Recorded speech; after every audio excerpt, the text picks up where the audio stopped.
What's up guys, TechGuru24 here. Today we got the official AR launch of the OnePlus Nord. This phone was super hyped and now we finally got it. So without further ado, welcome to your first look at the latest from OnePlus, the Nord.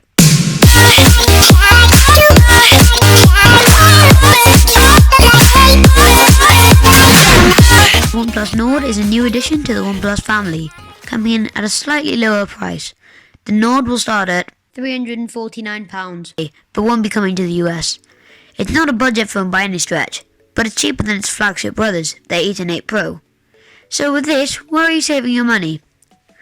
Well, the form factor of the Nord is quintessential OnePlus as you can see, but cut some corners, literally to save price. This corner cutting starts with the display, which is a bit smaller now. It's a 6.44-inch AMOLED display with a resolution of 1080p and a 90Hz high refresh rate. And it's flat now, so basically the display on its higher end brothers sort of melts refreshingly over the sides. The Nord has a flat screen, meaning it goes essentially edge to edge, but it's a little less dramatic, and you can see a bit more bezel.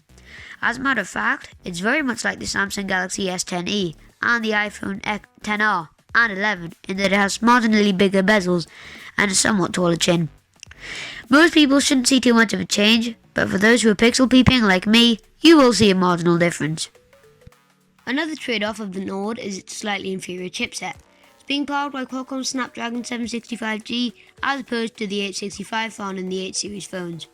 In an interview with Marques from MKBHD, Carl Pei, co-founder of OnePlus, said OnePlus did lots of optimizations and tweaks to make the 700 series chipset feel as fast and smooth as an 800 series chipset would have. And to be honest, with their super light software skin, Oxygen OS, over Android 10 probably will feel as smooth as he says. Let me know down in the comments below if you think this is possible.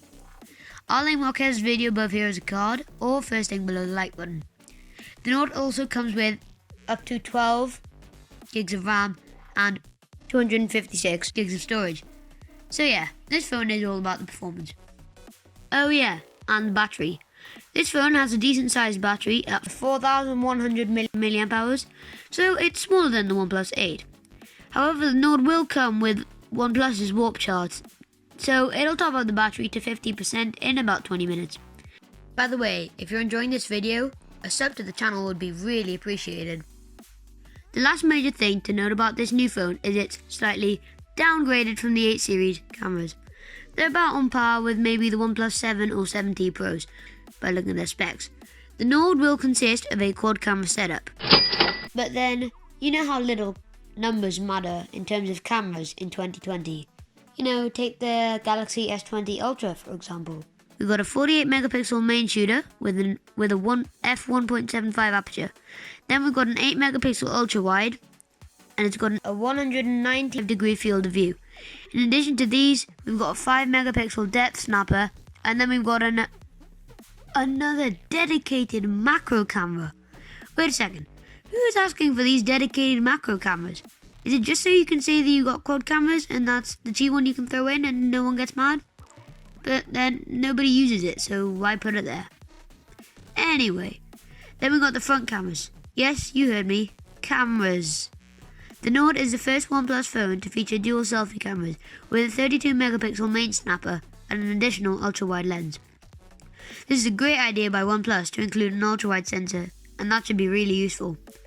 Anyway, that's the camera specs, and we also get a dual LED flash, a commonplace feature, so that was kind of expected. So, overall, the OnePlus Nord appears to be a pretty great phone that costs just a bit less than OnePlus's best. The sacrifices come in the 4 main areas: display, but not by too much, battery, specs by a little bit, and cameras. That's been it. Thanks for watching, and don't forget to subscribe.